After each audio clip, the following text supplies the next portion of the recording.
right, can you see that? How's that look? Good. Good. We just talked about COVID guidelines, and we're gonna talk today about some of these places we're gonna be seeing. We're gonna talk about Jerusalem. We won't talk much about the Israel Museum. I'll just refer to it. We're gonna talk a little about Jaffa, and then Caesarea. So here's where we are today. This is our fourth session. We've got 3 more to go, and then we're wheels up. We're heading out of here. So that's May 13 coming up. All right, let me just fix. Hang on a second here. Trying to get my screen. Well, all right. Let me back up here. We just talked about that. Here we go. Let's talk about Jerusalem. Okay.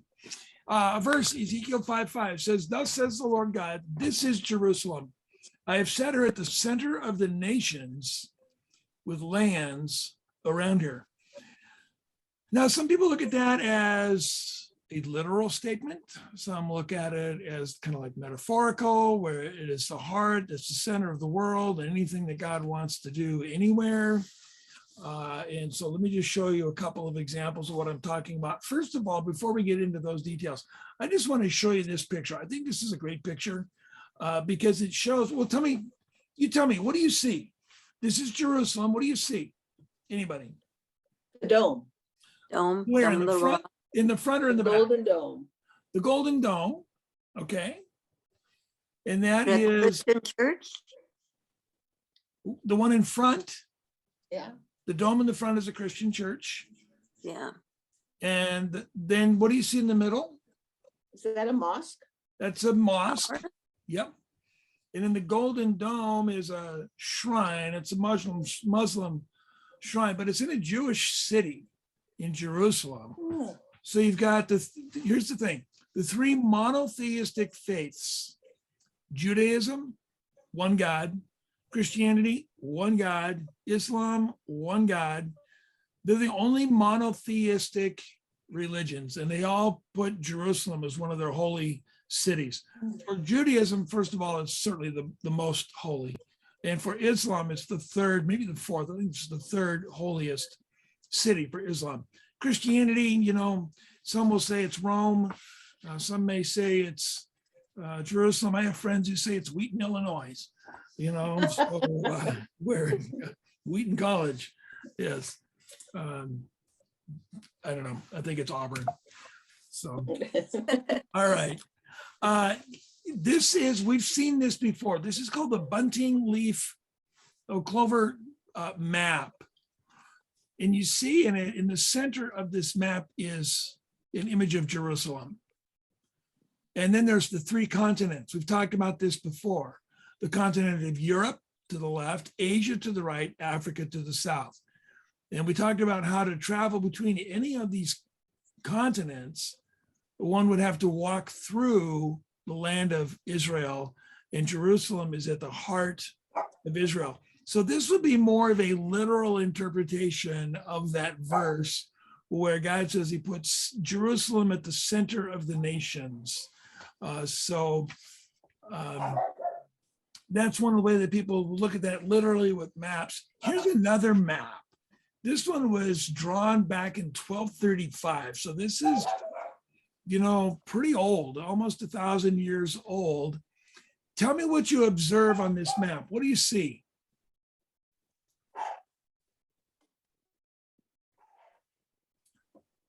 Do you see the head at the top? The head of what? Do you see at the very top of the map, there's a head? Yeah. Okay, that's Jesus' head. On the cross? Uh-huh. Down at the bottom are his feet. Huh. And on the right and the left are his hands. Oh, okay. Yeah.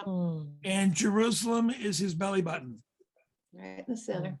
Yeah, it's right in the center, right in the navel of Jesus there is Jerusalem at the center of the nations around the world. So there is Jerusalem in the middle. Here's an interesting thing about this map and all ancient maps. Our maps have a northern orientation. because of magnetic north and compasses and so forth. Prior to the discovery of magnetic north and the invention of a compass, how would people orient themselves? By the moon and the The stars, sun. the sun. By the sun. And what about the sun? Rises in the east. It rises in the east. That's why it's called orientation, to orient yourself. You face the orient. You face where the sun is rising, you face the east, and now you are oriented because you're looking at the orient, you're looking at the east. And so all old maps always have an eastern orientation because the rising of the sun, that's how people would begin to understand, directions and so forth. In fact, in the scriptures, they don't use, in the original languages, they don't use north and south.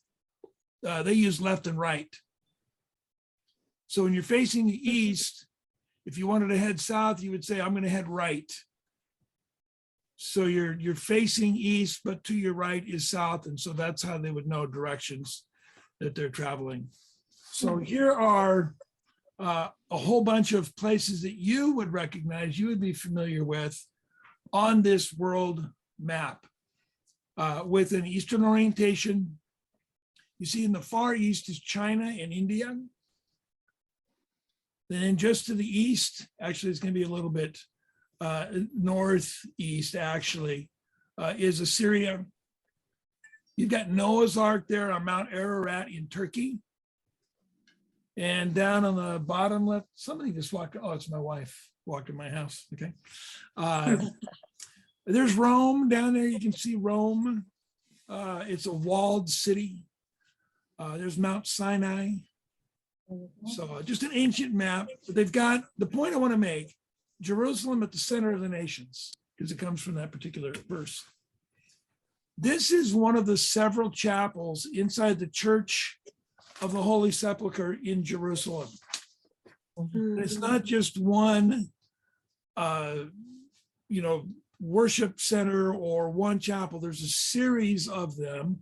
This one happens to belong to the Greek Orthodox Church, and it's called the omphalos. And the omphalos is a Greek word for navel or belly button. They say that this little stand right there in the foreground, that little golden stand, is the very exact center of the world. Because Jerusalem is the center, and this is the center of Jerusalem right there. But then you see two more or three more objects behind it because there's some debate over, well, it's not right there, it's actually a foot behind it. What's a foot? So there's this big controversy over what is the actual center of the world, and these debates rage on. But they've got a chapel dedicated to the world's belly button.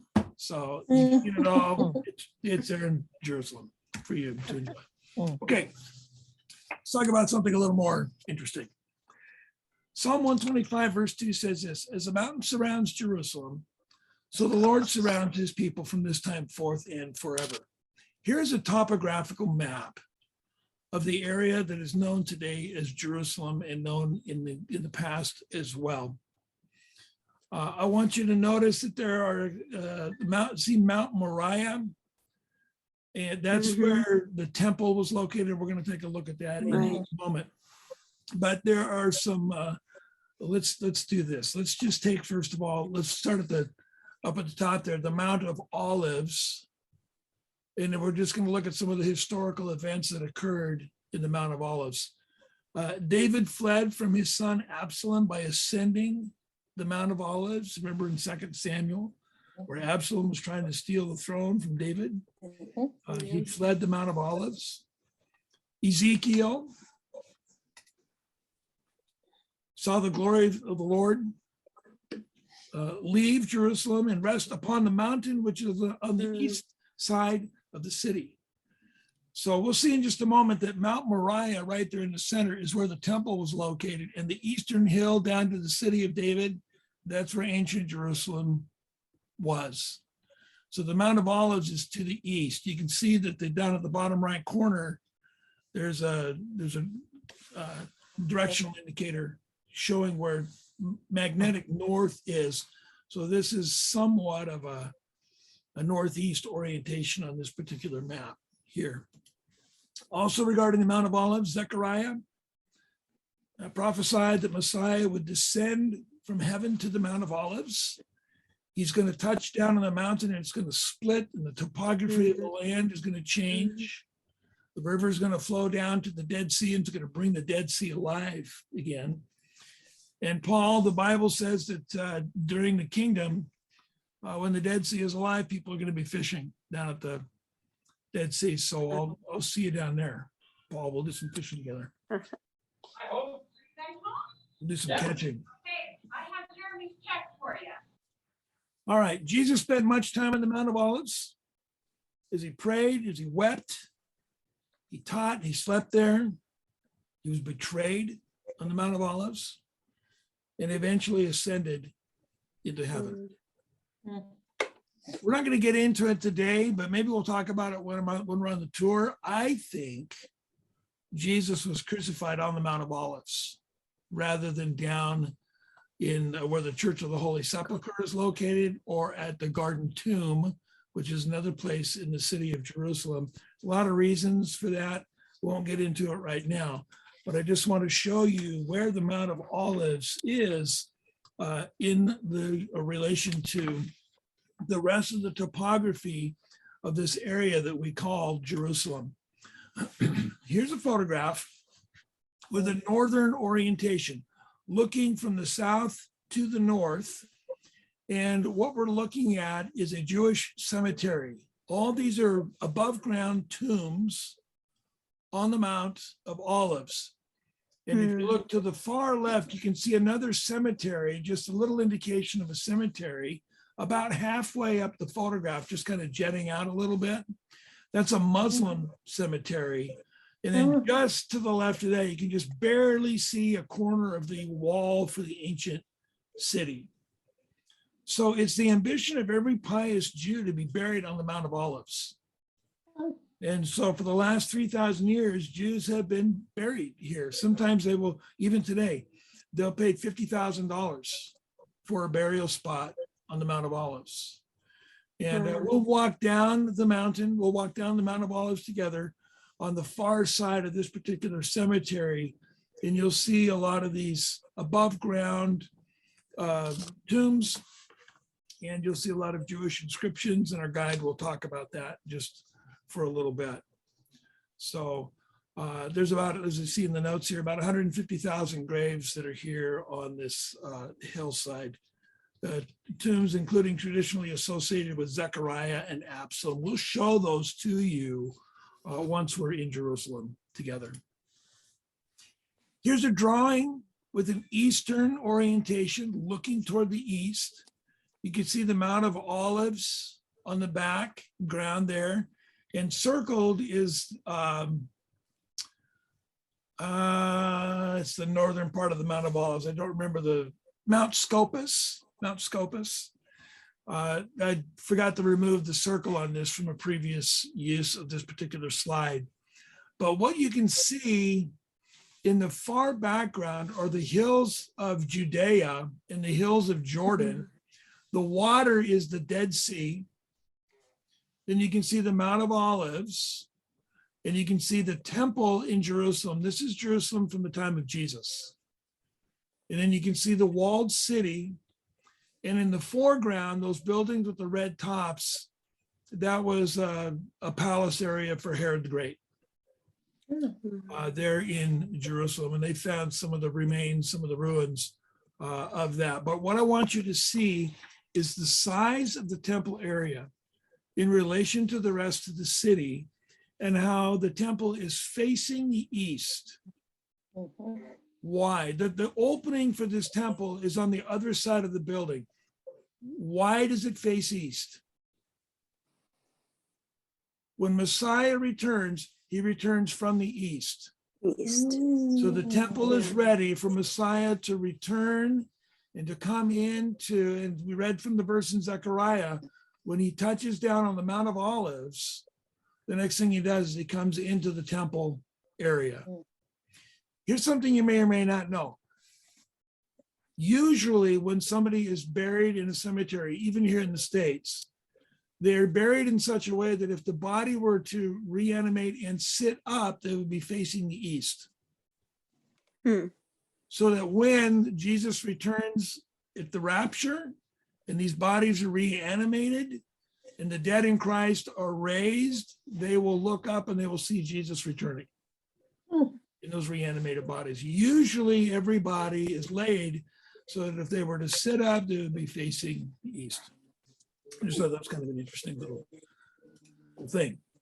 Here's a photograph of the Mount of Olives, looking from inside the old city, looking across to the east to the Mount of Olives. You can see in the very bottom of the picture, these stones.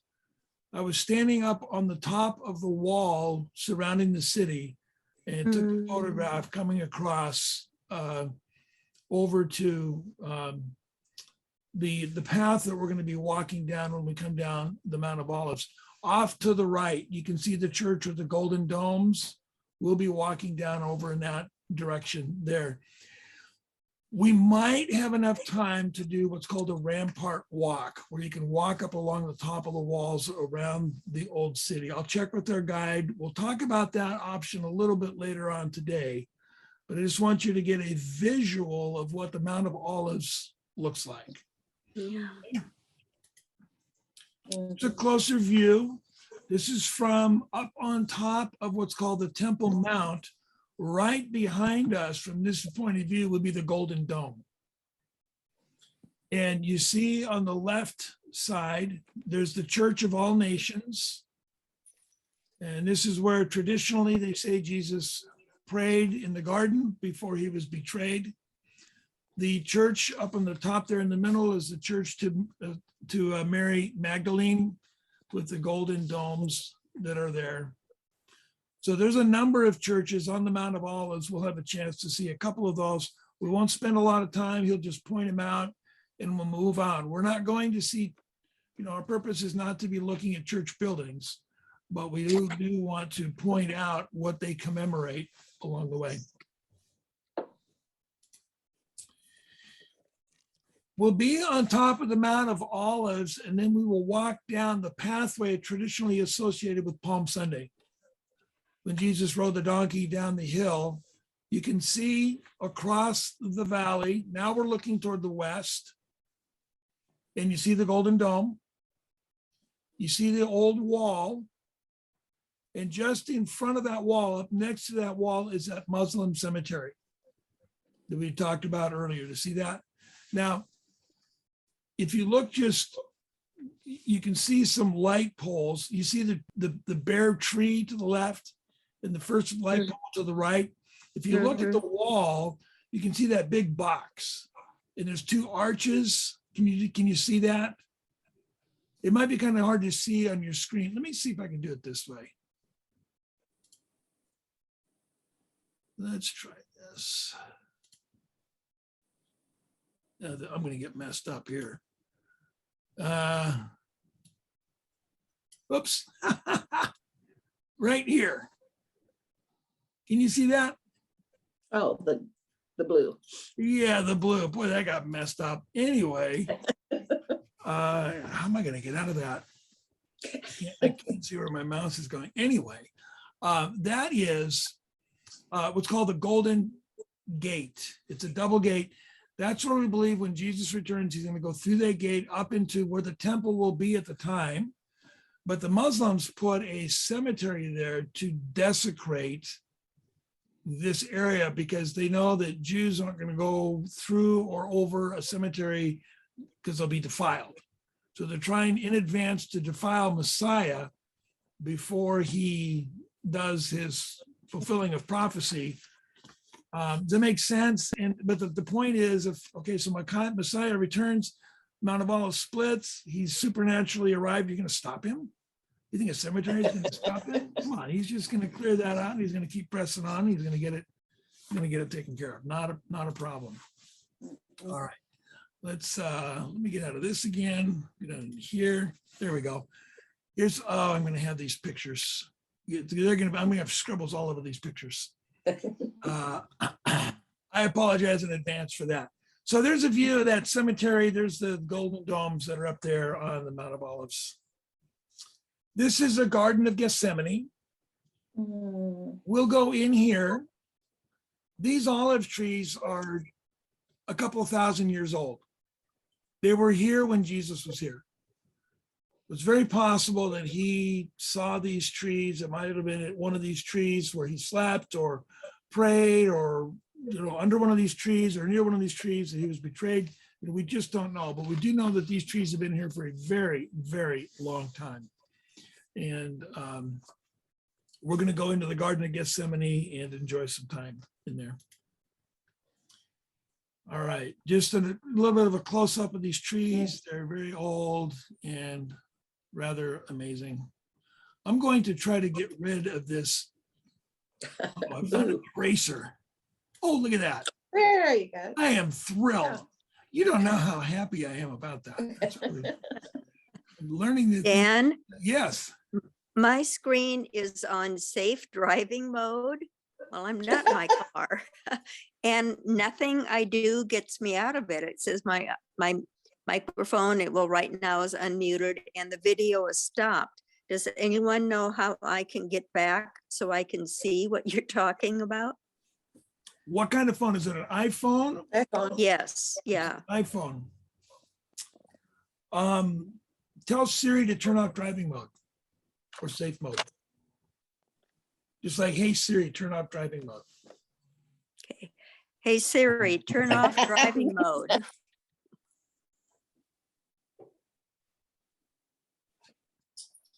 Did that work? No, nothing, no. Should I leave the meeting and come back in? Try that. Yeah, we'll let Okay. you right back in. Okay.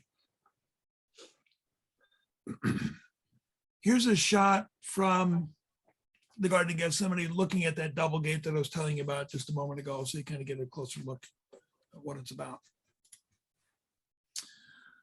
Okay, let's talk about the Kidron Valley. Kidron Valley is about 3 miles long. It's a wadi, which means it's a dry valley. And when it rains, it fills up again. So it's usually dry. There's no natural water source that keeps, the wadi or the valley filled with water. And it forms a border between Jerusalem and the Mount of Olives. We read about the Kidron Valley occasionally in the scriptures. To pass through the valley symbolically meant to be rejected by those living in Jerusalem. And so we read that David crossed the brook Kidron when his son Absalom was a threat to him. So Susan, who was that that tried to get out and tried to get back in? Alice. Okay, I don't see her trying to get back in. Let me just stop sharing here for a second and see if maybe I can find her. I don't know how to stop it. I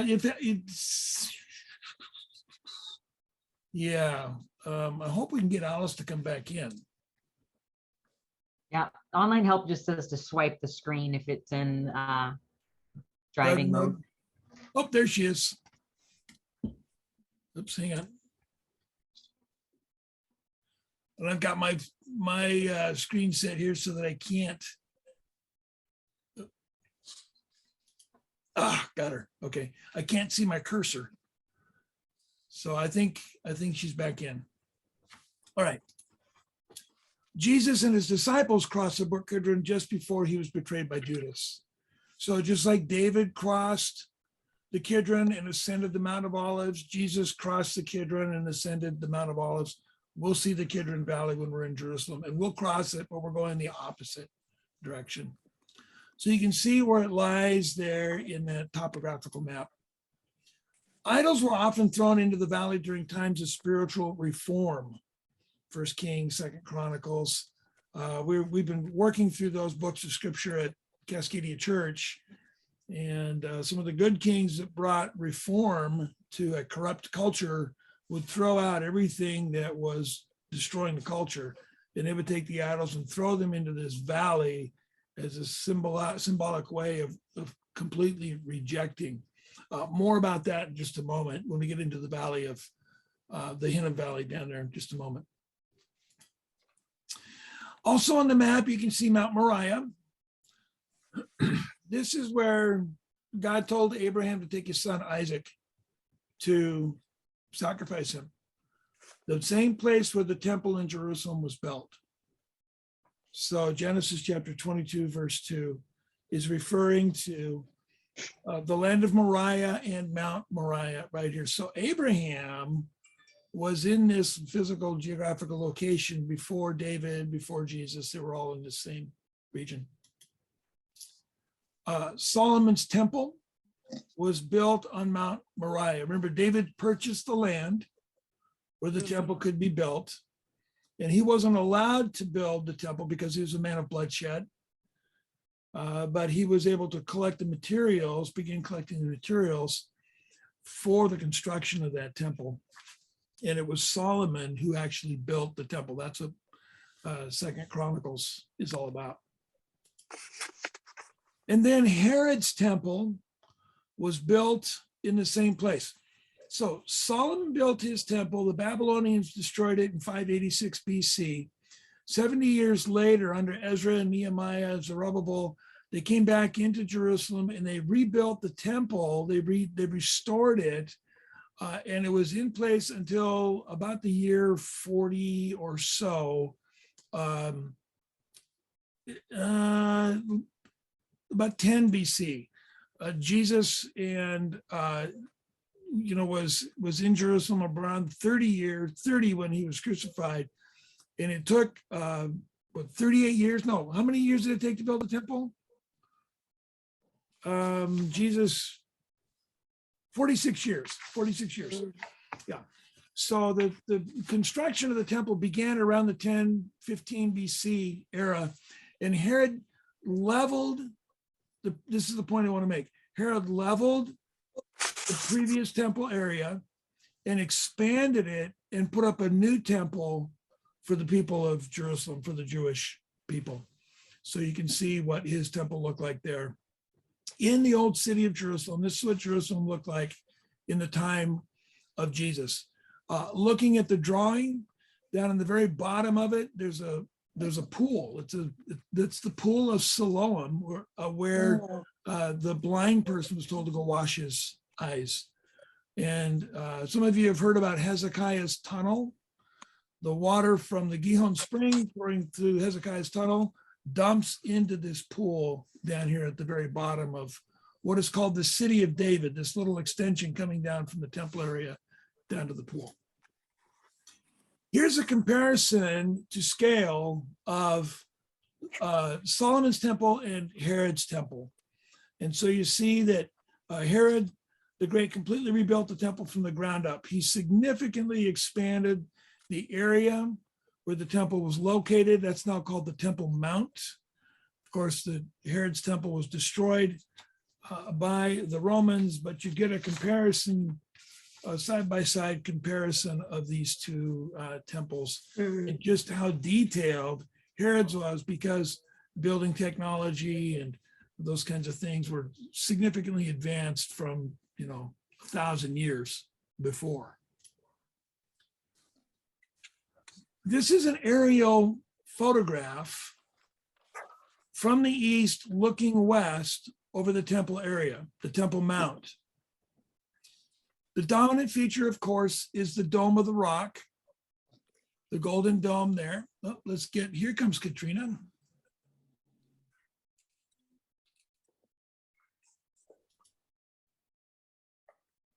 Let's see if I can get her in here. There she goes. The dominant feature is the Dome of the Rock. To the left, there is a gray dome. Used to be silver, but it's oxidized. That is a mosque. The Golden Dome is not a mosque. It's a shrine. But you can see the outline of the Temple Mount that Herod built. You see the walls going around it. On the top right corner, you've got a tower sticking up. That's where the Antonia fortress would have been with the Roman soldiers when they came and arrested Jesus and tried him and so forth. All the way to the left, you go back to that Al-Aqsa Mosque, that gray dome, that silver dome. To the left is a wall that protrudes out, and just in front of that wall, that's kind of a beige or a tan area. Those are steps going up to the temple. That's where Pentecost began. That's where we're going to visit on our tour of the location. We'll show you some close-up photos of that in just a minute. This is what Jerusalem looks like from this angle today. Here's what it looked like in biblical times.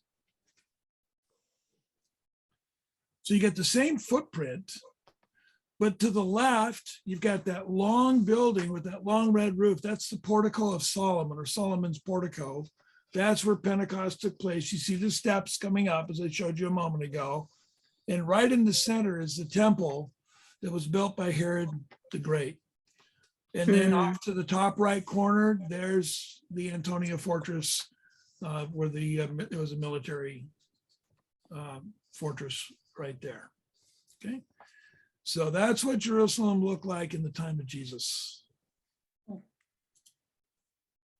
All right, you have this drawing in your notes, and it gives you an indication of how this temple area was expanded over the years.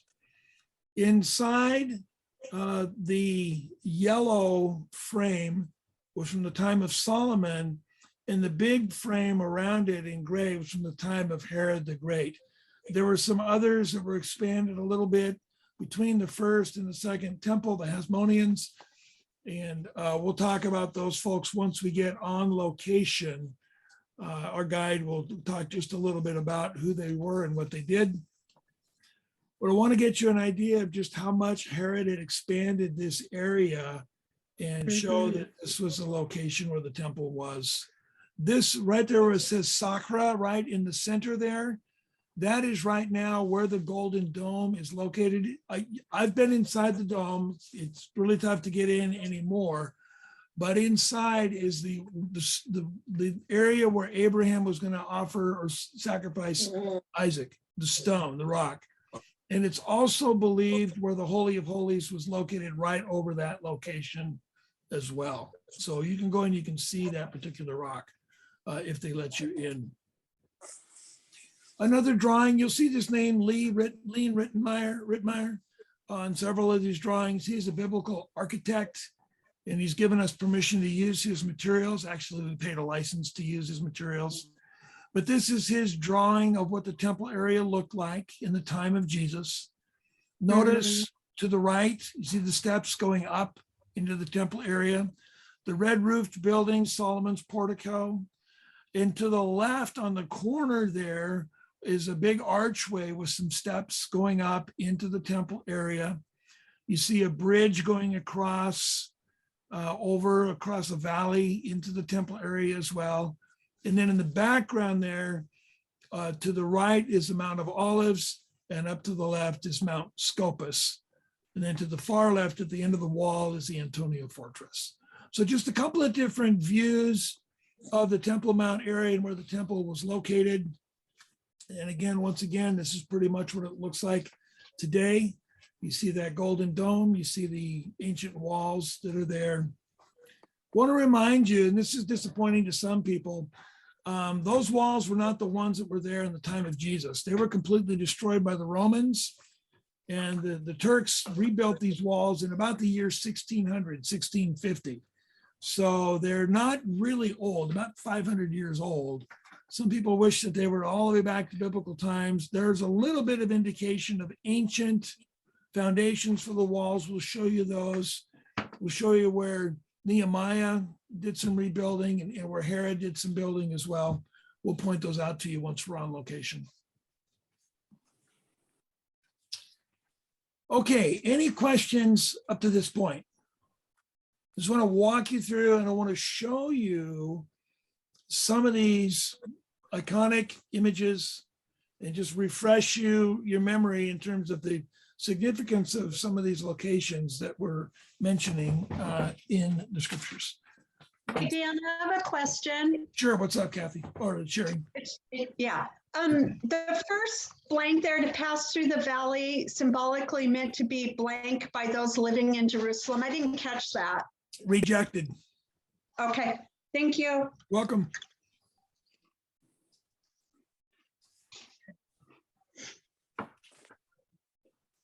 Let me just back up and just comment on a note. It's in your notes here, but I want you to see this in yellow or in gold here, this big retaining wall. It took 10,000 men 10 years to build that retaining wall. That's a lot of work. That's a lot of time. It's a lot of hours. That's a lot of materials. And you'll look and see when the Jesus disciples were up on the Mount of Olives and they said, what massive stones, what large stones. We'll show you how large these stones were. You'll be amazed. It's just incredible. Mm. All right, so the Dome of the Rock is not a mosque, but it's a shrine commemorating for Muslims when Muhammad took his night trip, when he got on his steed and he ascended into heaven and received what they call the revelation of the Quran. And it doesn't mention, the Quran never mentions Jerusalem. It only mentions a mosque to the north or a city to the north, and they say that it's Jerusalem, and they put up this dome to commemorate that event.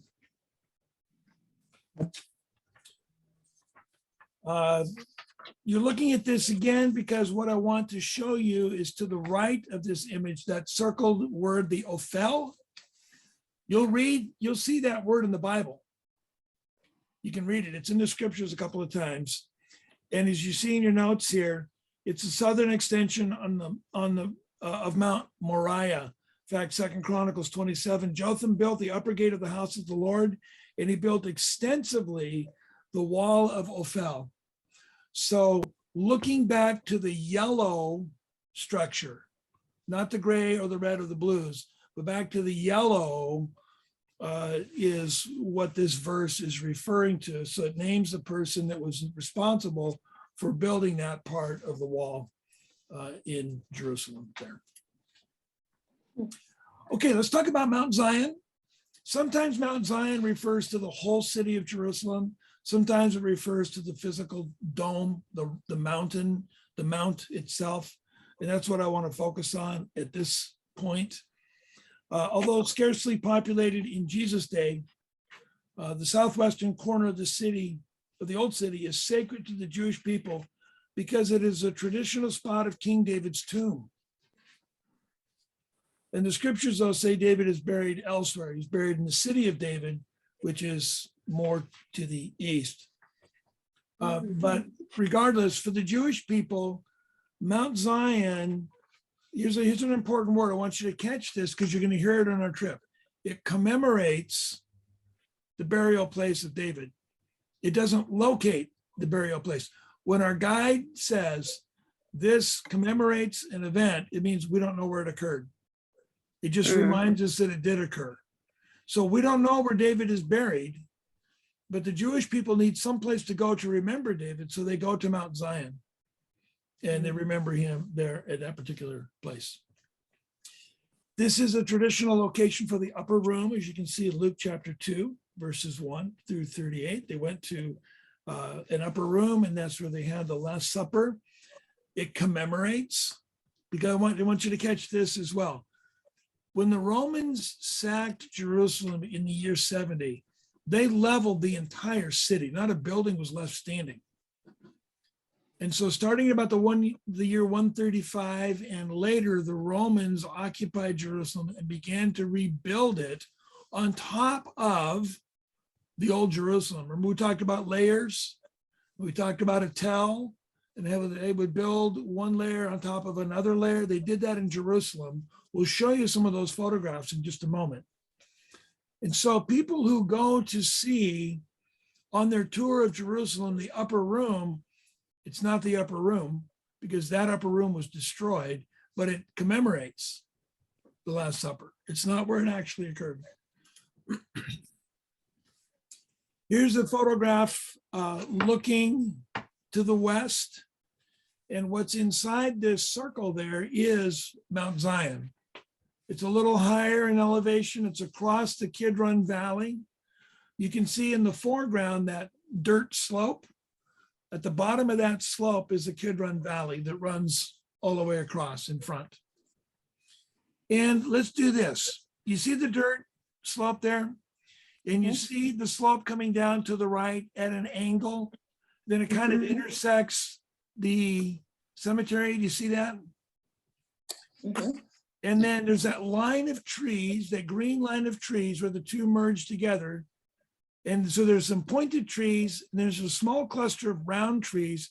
Then there's that little pointy thing. You see that little pointy? I don't know if you can see the detail on your computer or not. That's the tomb of Absalom, David's son. That's what they say is the tomb of Absalom. That's the name of it. We'll see it real close when we go through there. It popped into my eyesight and I thought I'd just mention it to you. Okay. An easy way to find Mount Zion is to look for this building. It stands out. It's got the dome on the top. It's got the four towers around it. That's the church of, it's called the Dormition Abbey. That's where the Catholics say that Mary, they say she didn't die. She went to sleep and then went to heaven. And they say this is where it happened. There's several traditions. I don't really put a lot of stock in tradition, but if you're looking at the city of Jerusalem and you want to know where is Mount Zion, look for this building. It'll stand out, and then you know where Mount Zion is. That's a locator indicator for you. Okay. Let's talk about the Hinnom Valley. We've got all these different valleys that we're looking at, mountains and valleys. And we saw that verse as the mountains surround Jerusalem. So you surround your people. The city of Jerusalem is surrounded by a series of mountains. And there's valleys as well. There's the Hinnom Valley. And this is where the people of Judah sacrificed their children to the false gods. Right down there at the end of the Kidron Valley as well. King Manasseh of Judah sacrificed some of his own sons in Baal worship. He's the king of Judah, and I don't understand how or why he would do that, but he did it. It was awful. The Hinnom Valley became the perpetual burning garbage dump in a city sewer. And residents sometimes call it the Valley of the Sewer or the Valley of the Pagans. And it was just bad news. In fact, look at this here. The Greek form of the Hebrew word. So you've got Hinnom, which is Hebrew, Gehenna, which is Greek, and it means hell. Yeah. So Jesus talked about the fire that never is quenched, the fire that never goes out. There was a perpetual fire burning in the Hinnom Valley. Jesus was probably standing at that location when he talked about it. He brought out that visual by looking at this fire or made reference to it. So that's right there, just outside the walls of the city of Jerusalem. This is where Judas hanged himself, in the Hinnom Valley, in a location called Hakeldama, or the Field of Blood. This is just not a good place. Nobody wanted to be at this place. There's just nothing good associated with it. But here's what it looks like now. It's rather beautiful. You know, it's just a real nice, peaceful park. And people walk through here and they have picnics. But the backstory, the history of this geographical region outside of, do you see that it's in a valley? You see that? Okay. It's got an ugly background. Now, on my first trip to Israel back in 90, I think it was it 92? My cousin and I, there's a college that's just straight across this valley. There's some buildings there. The Institute of Holy Land Studies. Now it's the Jerusalem University College. We were inside our dorm rooms and we started hearing this music. We thought, what is going on? It was a rock concert. We got up onto the roof of the building and we looked out and it was Nirvana. Nirvana was doing a concert down there where Judas hung himself. The first song they played was Highway to Hell. And they kind of knew that it was an appropriate place to do that. So we sat there and watched Nirvana do a concert for us in Jerusalem. kind of weird. All right, here's something that I think is kind of interesting. In 2 Kings 21:4 said, God said, in Jerusalem, I will put my name. So this is, it's kind of interesting. Take a look at this. There's a Hebrew letter, Shin, and it represents the word Shaddai. It's pronounced sh. It looks like a W, right? Mhm. And it represents, whenever that hand signal is put up, it's a way of representing that God is present among us. So when Spock did this on Star Trek, Leonard Nimoy is Jewish. So he brought in a little bit of his Judaism into Star Trek. And whenever you say live long and prosper, that's a Jewish blessing. And so he kind of brought that in. You can see that there's Leonard Nimoy many years later. And then there's a rabbi, and he's praying a blessing as well. So when Jewish people pronounce a blessing, they form their hand into this letter, Shin, because it stands for Shaddai, and it talks about the presence of God among them. There's also this thing called a mezuzah. It's a little capsule that you can put on the doorpost of your house and put a biblical text in the back of it and affix that to the doorway of your house, because Deuteronomy 6 says put God's word, over the doorposts of your house and in your hearts and all those kinds of things. So they take that literally, but you will always, without exception, find on a mezuzah the letter Shin, because it represents that God's presence is in this house. So that's why they do that. We will find, you'll see in your hotel rooms in Jerusalem, there's going to be a mezuzah there at your doorpost. So in your hotel room, you're going to see, you see those little things stuck on the doors? Every doorway, look, every Jewish doorway, you'll see one. In fact, you'll see them when we go into the city of Jerusalem through the gates. This thing's about 2 feet tall, maybe 2.5 feet tall, a big metal one. And then you can see in the center in silver against the rust, there's the letter Shin that's there. So that letter is everywhere to remind people that this is where God lives, this is where God dwells. So take a look at the map. You have the Mount of Olives to the right. You've got the Kidron Valley. You've got Mount Moriah, the Ophel, the city of David. We've kind of looked at some of those things. The Western Hill, which is Mount Zion. Get the Hinnom Valley, the Kidron Valley. And if you just trace it out, it kind of looks like the letter Shin. It's backwards, but it's close enough, right? God says, I'm going to put my name on the city of Jerusalem. So it's almost like he did that, but I put this with the geography and the topography. So there we go. That's free. All right. Let's move on. We're going to get out of Jerusalem here in just a moment. I want to talk about walls and gates because they provided security, man-made security for those living inside the city limits.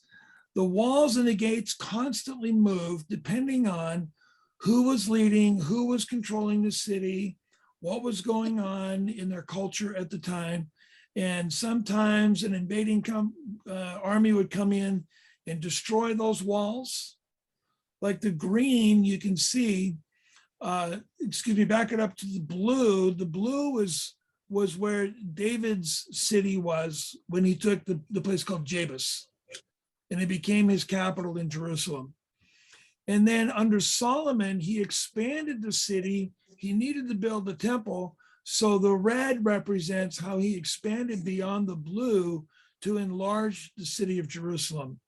Hezekiah, anticipating the invasion of the Assyrians, expanded the walls even more. But I want you to note now in the brown where the current walls are for the old city of Jerusalem, completely different. That's because the Romans came in and leveled the walls that are in green and red and blue. When the Muslims came in, they built those brown walls around the old city that was built from the Romans beyond. Does that make sense? So those walls constantly move depending on what's going on with history, who's controlling the city and who's not. What I want you to note right here is a place called the Broad Wall, and you can read about that in the scriptures. that Hezekiah strengthened the walls and fortified it, particularly in a couple of areas, in anticipation of the Assyrians coming in. So this little angle, do you see that little angle there in the broad wall? It's the archaeologists have discovered that angle. So to the left is a photograph. This is just right after the 1967 war, when Israel recaptured the city of Jerusalem, claimed it for themselves, which it had been for thousands of years, and they began to do archaeological excavations for the primary reason of showing ancient presence in Jerusalem, that they had been there for thousands of years. And they found this place that Hezekiah reinforced in the walls. And the photograph to the right is that same angle. It's the same wall, but you can see that it's been built up around it with very modern buildings. This is in the Jewish quarter of the ancient city of Jerusalem. So you've got the old and the new in the same place that's there. As I mentioned earlier, there's a possibility of doing what's called a rampart walk, where you can get up and you can walk around the top of these ancient walls built by the Muslims, built by the Turks actually in the 1600s. So they've been there for 400 or 500 years. But if the schedule allows, the time allows, we can get up and do a walk around the city. It's really fascinating to do that and to see what's down there, down below. Alice, are you able to see this? Did you get that? I can. Hey, Yes. wonderful, good. Yeah, it's amazing. Thank you. Okay, you're welcome, great. All right, we also read in 2 Chronicles, Hezekiah took courage and rebuilt the wall that had been broken down and erected towers on it, and built another outside wall and strengthened the Millo in the city of David, and made weapons and shields in great number. The city of David is the oldest part of Jerusalem. This is David's, this is a rendition again by Lean Rittmeyer of David's palace. And this thing called the Millo is what's called a stepstone structure.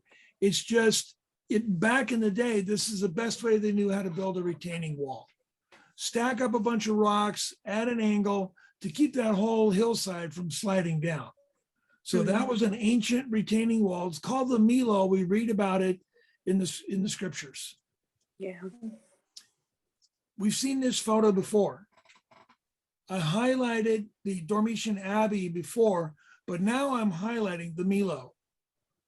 You're on the Mount of Olives. We'll show it to you. You can see it, realizing that Hezekiah built this. And actually it was there before Hezekiah. He just reinforced it. He just built it. David did the same thing. The Jebusites did it before David got there. It's very ancient. It's really, really old. So it goes way, way back. So we'll point that out to you when we're up on the Mount of Olives. Here's a close-up of that structure.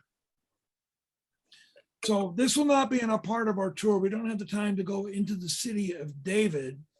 But when you come back, I'll just say it that way, when you come back to Jerusalem on another tour, we'll go to the city of David. And Paul, you know what this is that's been circled in this red thing. What is that? Do you remember?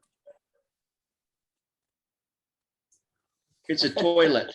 It's a toilet. Yeah. Yeah, that's David's throne. David's toilet. Yeah. So they found this ancient toilet. They just found another one a couple of weeks ago in Israel, doing some more excavating. They find these ancient toilets every now and then. So I'm just wondering what archaeologists in 2,000 years are going to say about us, you know, when they find our toilets. They will. I don't know what they're going to say, but they'll find them. Okay, so the Romans breached the walls of Jerusalem on August 4 in the year 70. Check this out. They delayed their attack so it would occur on the same day, same calendar day. Nebuchadnezzar destroyed the walls of Jerusalem on August 4, 587 BC. So it was adding insult to injury. They knew they were going to sack Jerusalem. That was not going to be a problem. They decided to do it on the same day that Nebuchadnezzar did hundreds of years prior. And the entire city was leveled by Emperor Hadrian in And then he rebuilt the city starting in the year 135 and renamed it Aelia Capitolina. He got rid of the name Jerusalem. He got rid of the name Judah. He got rid of the name Israel and renamed this whole geographical region what? Palestine. Lena. Palestine, yeah. Aelia Capitolina was Jerusalem. They got rid of the name of Jerusalem, but the bigger, broader general area no longer is called Israel. It's no longer called Judea. It's called Palestine. Why? Because that means belonging to the Philistines, Israel's arch enemies. So the Romans were just coming after the Jews constantly, just digging at them, and they did it in a number of ways.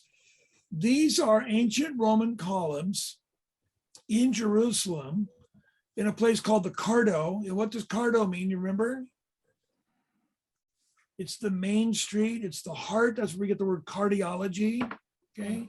It's the main street. It's the heart of the city. These are ancient Roman columns.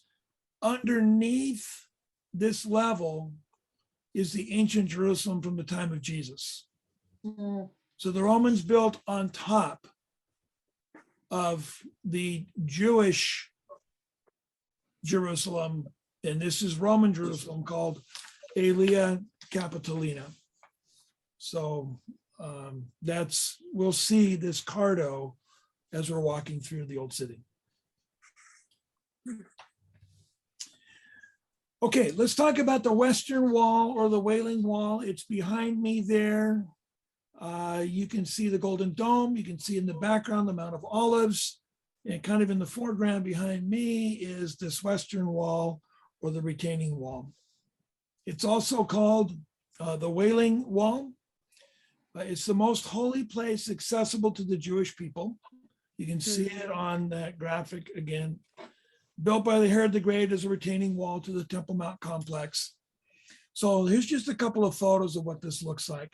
This is just a very small section of a very long wall, very long wall.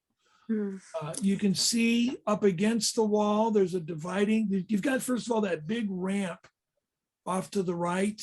That's how you make access to the Temple Mount up on top. But down below, you see a group of people up against the wall, and there's another wall that runs perpendicular to it. Women go on the right-hand side of that wall, men go on the left-hand side of the wall. They separate the men and the women in this area. This is what that same area looked like back in the 1800s. You see there's indications of ruined buildings. These are all Arab homes. And there's the wall. The Mount of Olives is pretty bare. There's not a whole lot going on there. You can see the Church of Mary Magdalene right in the center, those golden domes. And then there's a tower in the back as well. And then the Dome of the Rock at the time used to be silver. It was recently overlaid with gold. But this is what it looked like back in the 1800s. I want to show you, give you an illustration, a couple of illustrations about how, as we learned with archaeology, the farther down you go in elevation, the farther back you go with civilization. Remember that? Because they build on top of previous civilizations. Here's a man standing at the Western Wall. And I want you to notice that I circled a notch carved into the wall. We'll talk about those notches once we're on location. And notice right behind him, that very definitive crack along the corner of that stone. So he's standing at ground level. This is pre-1967, before the Jews recaptured control of the city. It has now been excavated, and they excavated down to a lower elevation. And you can see the line that used to be street level. There's that notch in the wall, and there's that crack along the bottom right-hand corner of that stone where that man was standing. So when Israel regained control of the city, they excavated and they went down a little bit lower, not all the way down to biblical times, but down to, I believe it's actually, it goes to biblical times, and we'll show you an indication of that in just a moment. So you can see the stones at the bottom are very large. The stones at the top are quite a bit smaller. Yeah. The smaller stones have replaced what was destroyed by the Romans. I mean, they completely leveled this place. But the foundation stones at the bottom date back to the time of Christ, and the ones that are higher date back to the times of the Turks back in the 1600s when they rebuilt the city of Jerusalem. I want you to note on this drawing of Herod's temple. We've seen the temple before, the Mount of Olives in the background, Antonia Fortress. You've got the steps going up to on the bottom right there. You've got Solomon's portico with the red roof tiles. And on that southwest corner, there's this ramp, steps that go up, supported by this arch. Do you see the arch there? Well, Yeah. it's hard. There's a close-up of it. It's really close. You can see what this looked like. That's what it looked like back in Jesus' day. The Romans, used arches a lot. There are hundreds of them underneath the Temple Mount to support the whole structure. Here's a photograph from late 1800s. A couple of Arab children, Bedouin Arab children, standing at what's called the spring of this arch when it's just starts to come out of the wall. Okay, can you see the indication of that arch there? I want you to see, this is what it looks like now. And that's to the right of the picture. I don't have a good photograph from the same angle, but you've got all that, like that water dripping down and that little bush hanging there. That's essentially where the kids were standing. You see that? That's how far down they have excavated to get to street level in Jesus' time. You can see down at the very bottom, there's a lot of rubble, there's a lot of debris. They're doing a lot of cleaning, a lot of some excavating, and that's getting cleaned up quite a bit. But I want you to see, there's the spring again on the very top center of that picture. Down at the bottom to the left, you see a pile of stones, a pile of rocks. Those were left untouched during archaeological excavations. That's how the wall looked when it was destroyed by the Romans and they toppled down the temple area, and they just left those stones there. You can see that little gate that's kind of tilted, the little fence there, and then these pavement blocks with it, the pavement is Roman. That's original. So they left that in place to see where it's indented and crushed and destroyed. If you were to go inside that little cage box, go down the steps, you would walk along a very long, it's essentially a gutter or a sewage trench that would take you to the Pool of Siloam. You would end up right there at the very end of Hezekiah's tunnel. Are we going to the Western Wall? Yes. Yep. We'll go there. Good. Yep. It's an amazing experience. It's very surreal Yeah. to realize you're actually there. Yeah, it's amazing. It's amazing. So this is the part of the Western Wall. What I want to show you is the very southwest corner. I want you to note that these are Herodian stones. And you can tell that, remember we talked about the recessed edges? That's classic for Herodian architecture. These stones were in place in Jesus' day. You'll see them, they're still there at this place. But what I want you to note is there's the bottom stone, and the one that's up to it has been recessed a little bit. You see how it's been set back? The one on top has been set back just a little bit more. The one above that has been set back. Why? There's a reason for it. Does anybody know what it is?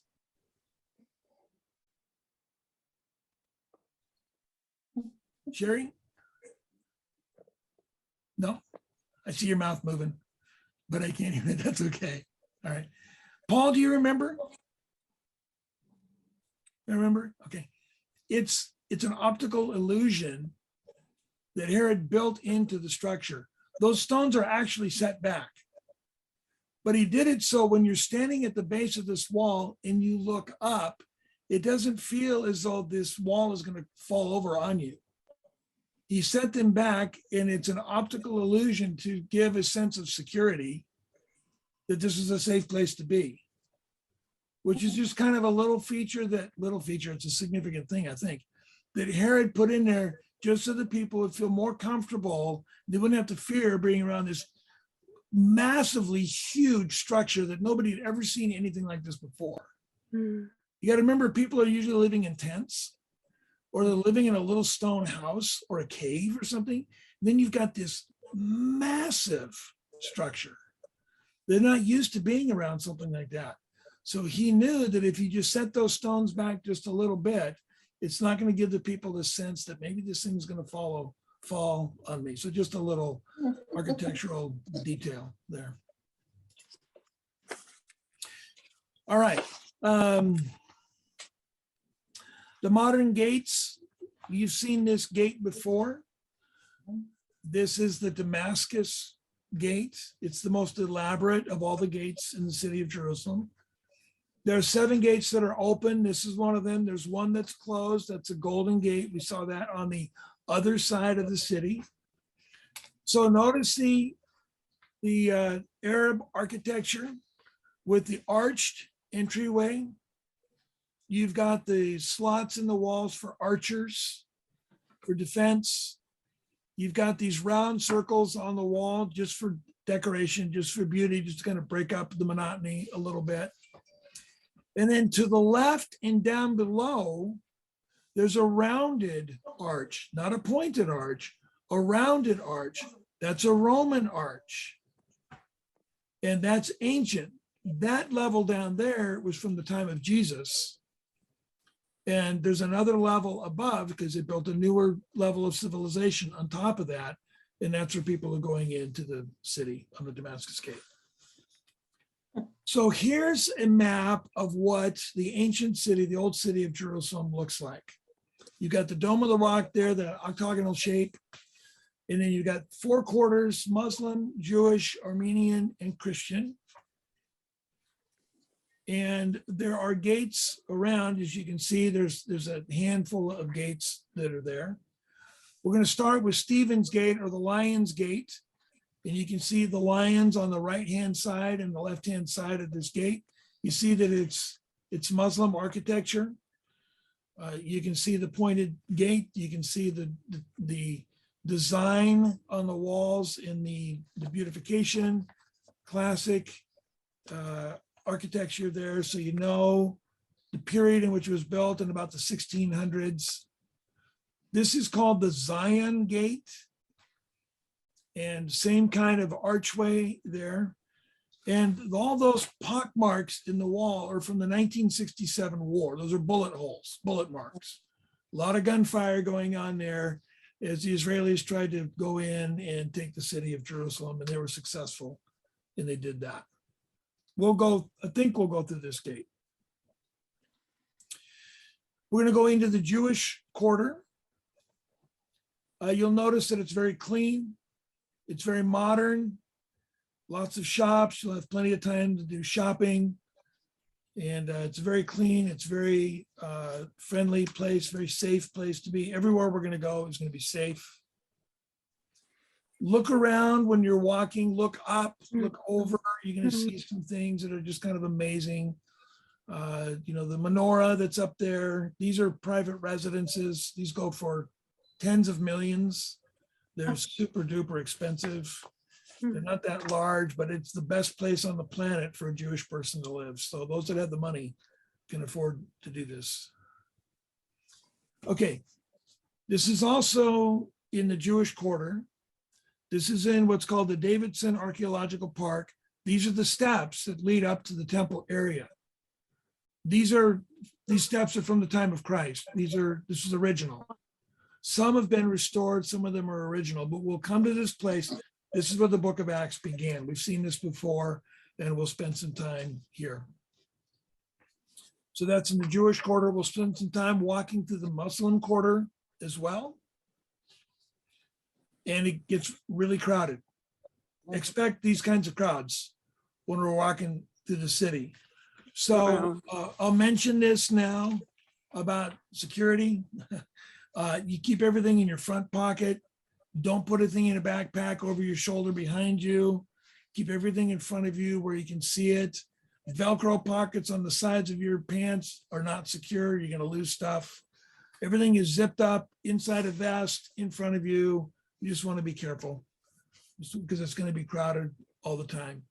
You can see the signs marking the Via Dolorosa, or the way of suffering, the traditional path that Jesus walked when he went to the cross.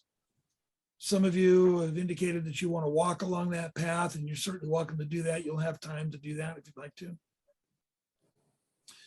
We'll also go into the Christian quarter. This is the Church of the Holy Sepulchre. This is where traditionally the Catholics and others believe that Jesus was crucified. This is where that little that chapel's inside here, marking the center of the world. It's in one of the chapels inside. The building is not really impressive on the outside, but inside it's pretty ornate. There's a lot of stuff going on the inside. Just want you to see what it looks like. Okay, any questions about Jerusalem? I just did a real quick look. We're only going to have a little bit of time in Jerusalem, but I wanted you to just get a little bit of a visual of what to expect when in the city. Let me just back it up one notch here and ask if there are any questions about the city of Jerusalem that maybe I can answer for you. Okay, think about it.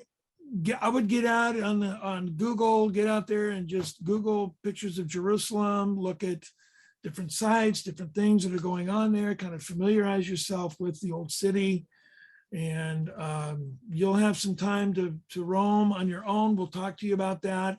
It's super easy to get to the city. You just ask somebody and they're going to help you. Everybody loves being there. Everybody wants you to have a great time. They're proud of their history. They're proud of their culture. They're proud of the merchandise they want to sell you. So just be careful about that. They're going to want to sell you souvenirs. All right. Will the museum, Go ahead, Alice. will the museum have replicas of Solomon's temple and Herod's temple? Yes, you can find those. You can Okay. find those in some of the shops. And the museum itself that we're going to go to might have something in the gift shop. I would recommend, Alice, if you can find those in the city, you're probably going to get a better price. So let's talk to our guide, Ralph. Let's ask him, tell him for any of you, if there's something in particular that you want from Israel, from Jerusalem, whatever, let Ralph know. He's going to know where you can get it and where you can get the best price.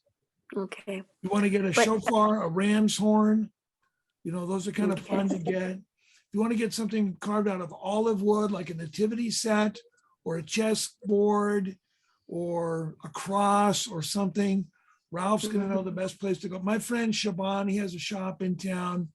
I can let him know what you want and he'll have it waiting for you. He's just a super guy. We're not going to go to Bethlehem on this trip, but I have a friend there and I told him I was coming. And he said, "What do you want from Bethlehem?" And I said, "I want a shepherd's staff." And so I visited him in his shop and he gave me one that had been in an actual shepherd family from Bethlehem. It had been in their home, in their family for generations. And they gave it to me as a gift. So I've got this authentic shepherd staff, and it's not like with a little hook on top of it. It's just a branch from an almond tree. Because, come on, shepherds, it's a stick to beat animals away, to keep them away from their sheep, But if there's anything that you think of in particular, if it's like jewelry or if it's, I've got a friend that bought a silk rug, a Persian rug. The best place to get that is going to be in Turkey, in Ephesus. Okay. Expect to spend 5 digits on something like that. Yeah, they're super expensive, but your 20th great grandchildren will enjoy it because they'll never wear out. Hey, Dan, I'm not Yes. looking to buy a replica, but Okay. I would like to see like a scale model of both of the temples. Okay. Will that be in the museum? There is actually a temple museum. in the old city. Okay, It's not on Okay. the itinerary, but you will have extra time. It's called the Temple Institute. And if you Okay. want to go in there, you can see that they have prepared for the new temple that is prophesied in the book of Revelation. These are Jewish believers, they're Messianic Jews. You can see the clothing they've already made for the high priest. You can see all the artifacts and all the utensils they're going to use, table of showbread, the candelabra, and all those kinds of things. I met the Wow. family that made 5,000 harps for the choir for the temple that's going to be built. So they're ready. They just need to lay that foundation stone and start building. And they're kind Yeah. of champing at the bit. They want to get that done. But Right. if you want to see, if there's something you want to see in Jerusalem, let's try to make it possible for you to see it. So Okay. a Temple Institute would be a good place to see something like that. Okay.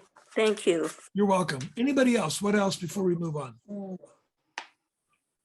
Got just a couple of places we want to look at. Let's go to Jaffa. Okay. Jaffa. It's a port city along the Mediterranean. Well, let me just back up and tell you that the history of Jerusalem there in your notes, that's just FYI, so you can just kind of know some of the history that occurred in the city of Jerusalem there. So Jaffa in your notes, you can see it on the screen as well. There's what I call a locator map. You'll have this on a site guide that I'm going to provide for you. Every location we visit is going to have one of these locator maps on it. So you'll know where Jaffa is, for example, in relation to the rest of the nation of Israel, the country of Israel, where we are.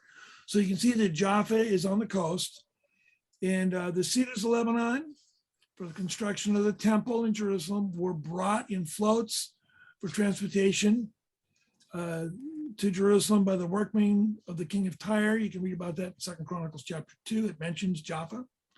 In Ezra's time, they did the same thing again. So it's a port city. Jonah, this is the place from which Jonah sailed over to Tarshish instead of going over to, help me, where was he supposed to go? Nineveh. Nineveh. Instead of going to Nineveh, he went the opposite direction. There's some New Testament history in the book of Acts, and that's why I mentioned it, and that's why it's on the itinerary. This is where Peter raised Tabitha, or Dorcas, raised her to life. And it was on the roof of Simon's house that Peter received a vision and was told that the gospel is for the Jew and Gentile alike. And then some men came down from Caesarea, which we're going to look at next. And they talked to him, and Peter went up there. And then Cornelius and his family found Messiah and put their trust and faith in him. Yeah. So Jaffa was an important city in the book of Acts. A couple of significant events occurred there. Let's show you what Jaffa looks like. This is as biblical as it gets. Right here. Now that's a menorah in the front, in the way. That's a Muslim tower with some speakers on it. 5 times a day, they put out the call to prayer. Those are scattered all over Israel. You're going to hear them all the time. But in the background are the ruins of an ancient port where those ships came in with the lumber to build the temple. This is a place from which Jonah sailed to go to Tarshish at this port. But it's in ruins. I mean, it's thousands of years old. This is the only thing biblically that you're going to see in Jaffa. There's not much. It's a neat little village. I want to show you some other pictures of it. And then I want to have a conversation with you about Jaffa. Okay. I mean, it's very picturesque. Isn't that neat? I mean, it's on the Mediterranean Sea. You can see these old buildings up against this little hillside, all kind of tight. There's little narrow walkways and all these little fishing boats. See the Hebrew writing on these boats, the numbers and those kinds of things. And off to the left, that's Tel Aviv. Very modern city, set up against the backdrop of this, or the front drop there of this newer, or this older town. So there's an aerial. You got Jaffa down below, and then you got the massive city of Tel Aviv, very modern, right up along the coast of the Mediterranean.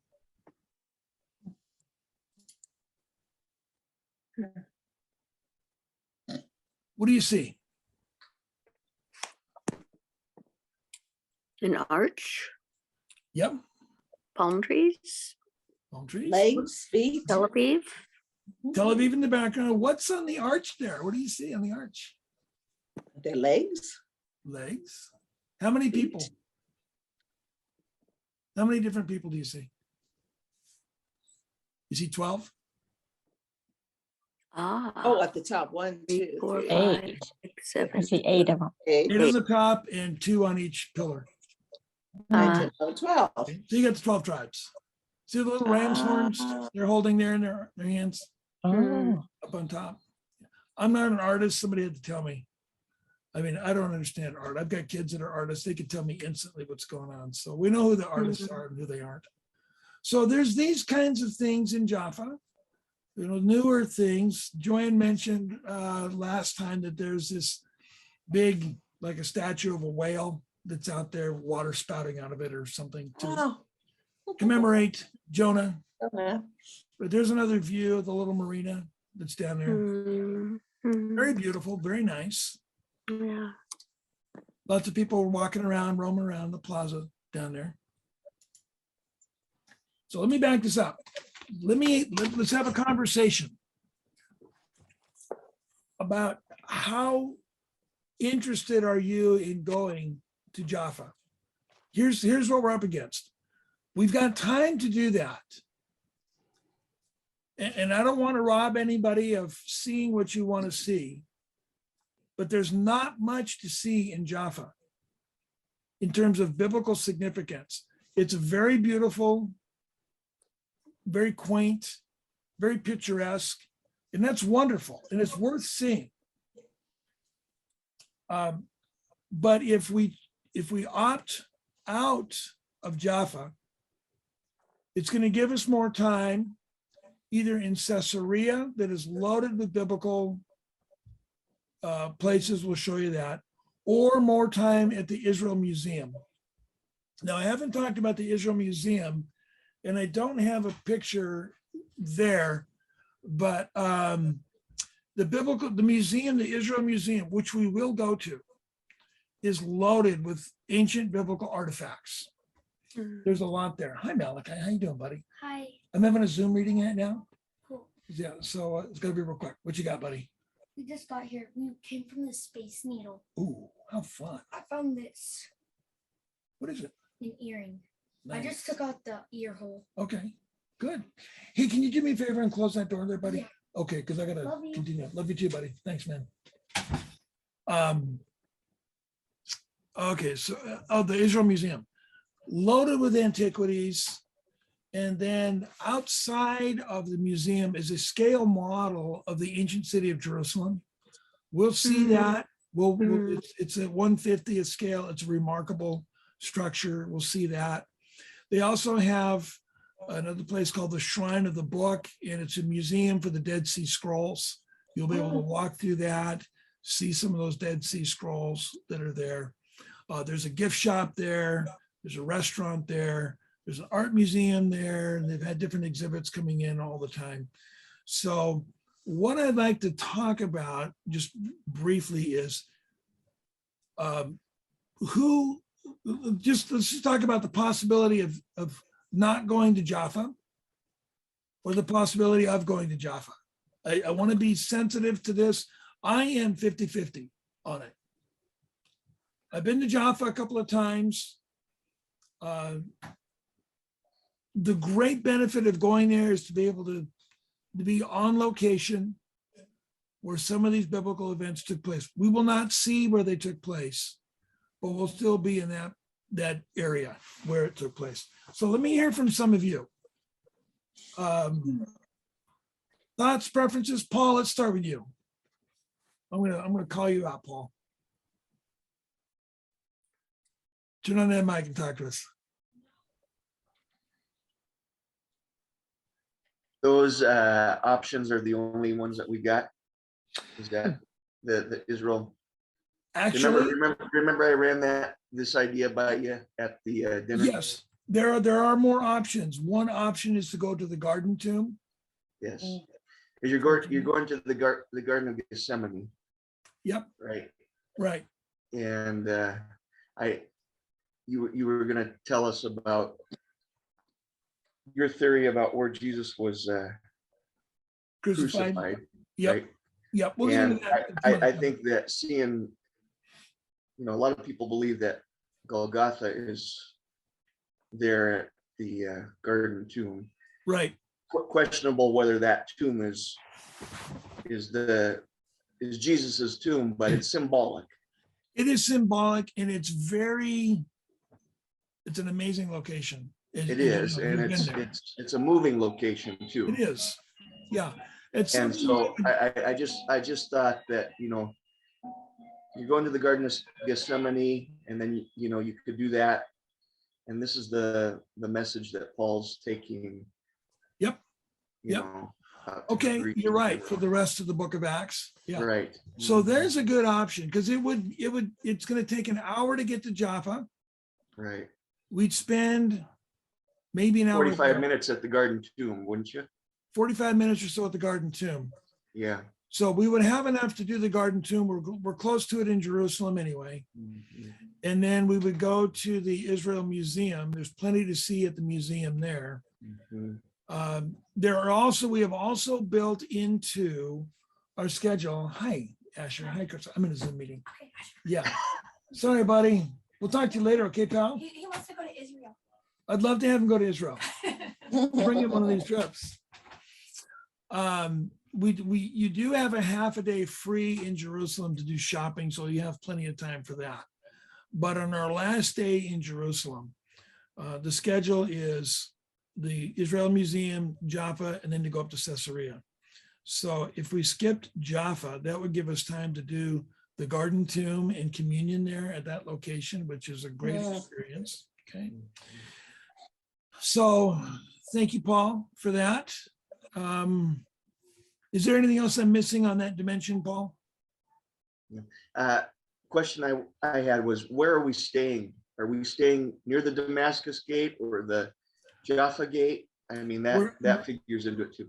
Yeah, we're out a little bit from the Jaffa gate. Did you get to Ben Yehuda Street? No, is that where we're Okay. going when we get there? Yeah, we'll be there on Saturday night, but our hotel is walking distance to the Jaffa gate and then Okay. walking distance to Ben Yehuda Street. It's about 15 minutes, 9 minutes and 15 minutes. Yeah. So we're pretty close to the city. Easy to get to the old city from the hotel. So if you want to stay late in Jerusalem beyond our tour, you're certainly welcome to do that. You're going to be safe. And then you can get back to the hotel easily and safely. Safety is not going to be a problem. So what else, Paul? Tell me more. Okay, somebody else. What are your thoughts? If we were to think about swapping out Jaffa to do the garden tomb, anybody have any thoughts? We want to hear from you, because we want to make sure that you're getting what you want on this tour. It's a significant financial investment. And the original itinerary includes Jaffa because it's a part of the book of Acts. But I don't want you to feel like, oh man, I thought we were going to go to Jaffa. We've got enough time to make an adjustment. Sally? Yeah, I felt both times we went through Jaffa before going to Jerusalem, and I felt like it was very difficult to get anything significant out of it. Mhm. And I do think that the garden tomb is a nice experience, and it's also one of the better gift shops for picking up very small things for people that you want to bring things home. Absolutely. Yeah, it's got a great gift shop. Right. Did Okay. you say that we're gonna do communion in the garden? Yes.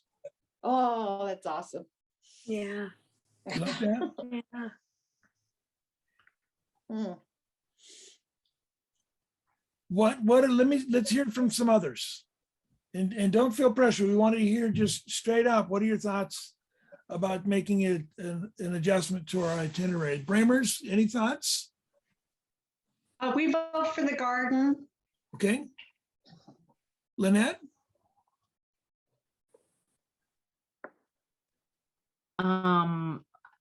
I don't feel informed enough to make a decision, but Okay.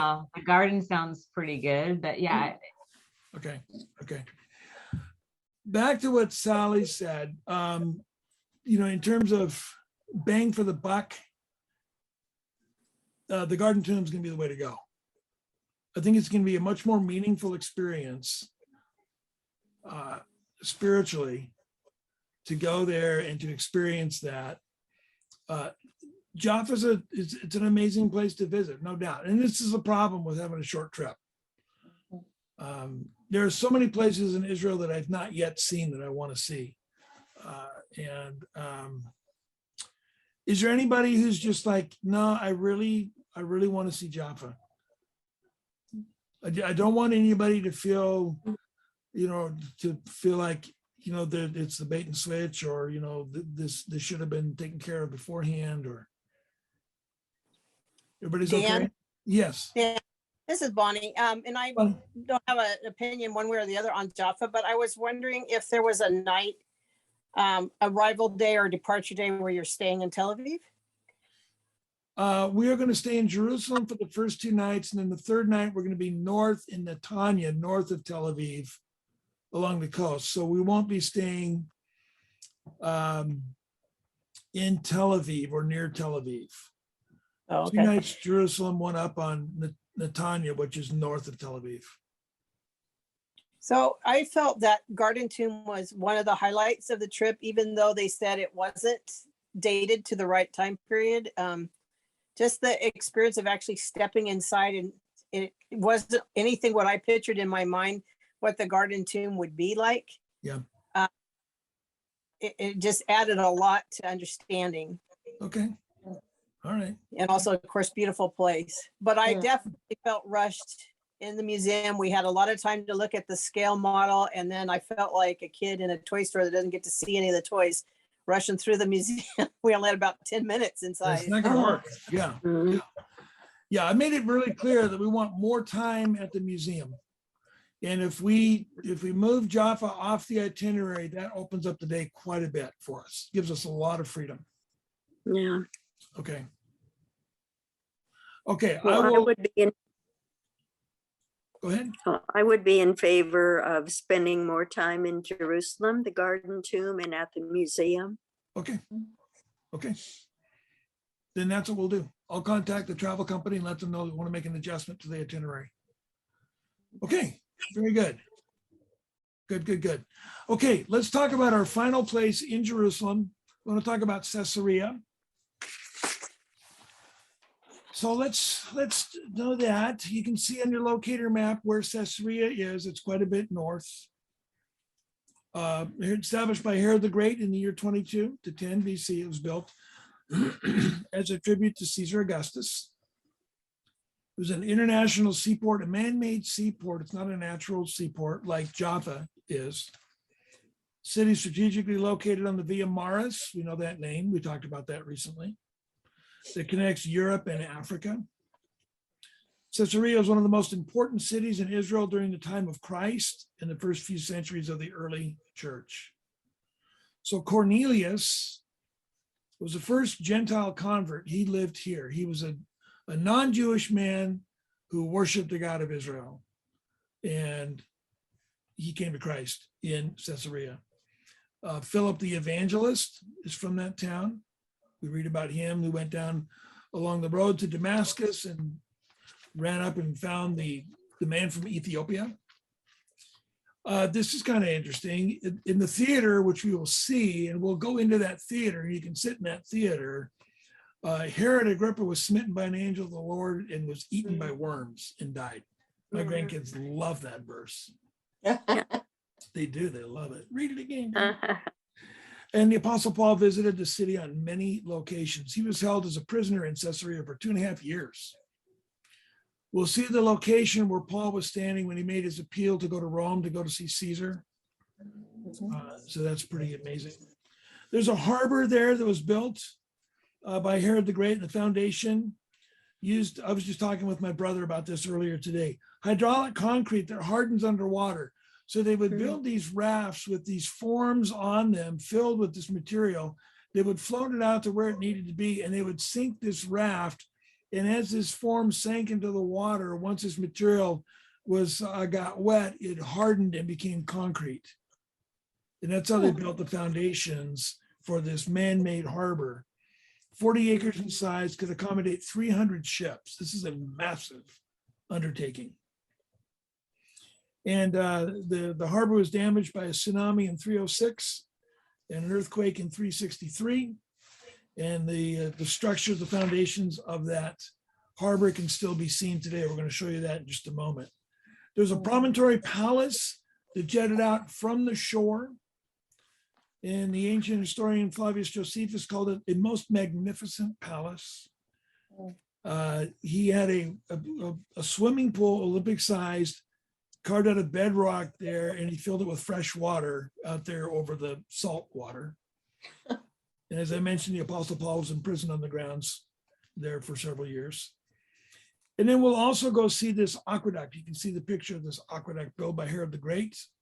And the source of the water, 10 miles to the north, it would bring fresh water into the city of Caesarea so Herod could have water for his pool.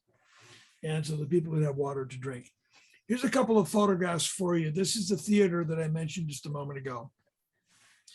An aerial shot, you can see that there's like 2 levels. There's level 1, there's level 2. There was actually a third. We know because of the archaeological structure and the foundational structure that there was a third level that was higher. There used to be a facade in front where the people are on that platform. And so a big wall would be there to put up different kinds of backdrops for plays, for drama, for music, or whatever that was happening at the time. So quite a structure. And if you look straight up, you can see the Mediterranean Sea, and off to the right, you can see some columns, some pillars there. That's Herod's palace that goes out over to the water. You'll see the foundation of his swimming pool once we get there on location. It's really pretty cool. Here's an aerial shot. There's the pool. Aerial shot from the different angle, from the opposite angle. So you see down at the bottom here, that stone and that rectangle that's carved out, that was his swimming pool, and the palace was built around it. And then that going inland, you've got the colonnaded area. That was where Paul was imprisoned for 2.5 years. And that's where he made his appeal to go see Caesar. To the left, you can see an amphitheater. There's a difference between a theater and an amphitheater. Do you remember that? Amphitheater is a full circle or a full oval. A theater, which you see in the middle of the screen, is a half circle. Okay, theater is a shorter word. Amphitheater is a longer word. So a theater is a half a circle. Amphitheater is the full circle. It's the full deal. So on the left here at the amphitheater is where they would have horse races, chariot races, those kinds of things. Just to let you, there's another aerial shot as well. My first trip to Israel, the only thing that was known in Caesarea was the theater. That's the only thing. They didn't know that Herod's palace was there. They didn't know that the amphitheater was there. They didn't know that any other structures were there. It was all covered with sand. As sand and dirt was blowing in, they had no idea that it was there. Well, they knew that there was something there, but they just hadn't gotten around to excavating it yet. So, since my first trip, they've uncovered just a bunch of stuff here at Caesarea. And they use the theater now. You can see the indication there. There's a stage set up. They use it for concerts all the time. So this ancient concert to go listen to modern music. This is, you can look at, this is the north end of Caesarea. Out in the water, you can see the shadow, the shaded areas from where the harbor used to be. That's the foundation for the harbor. And then inland, there's that green patch, and then there's a bunch of ruins. That's where the shoreline used to be, where they would dock ships And the Apostle Paul sailed from this area, and they're rebuilding, renovating that area where the ruins are right now. And we'll see that this has changed quite a bit, once we get there. You see that down at the very bottom of the screen, there's a tour bus, and you go across the street, and then you see this wall with these like pyramid shaped structures along this wall. This was a retaining wall, fortification wall, built by the Crusaders about 1,000 years ago. And I think I showed you before that they would slant out or tilt out the foundation of these walls to keep their enemies away from the wall structure itself.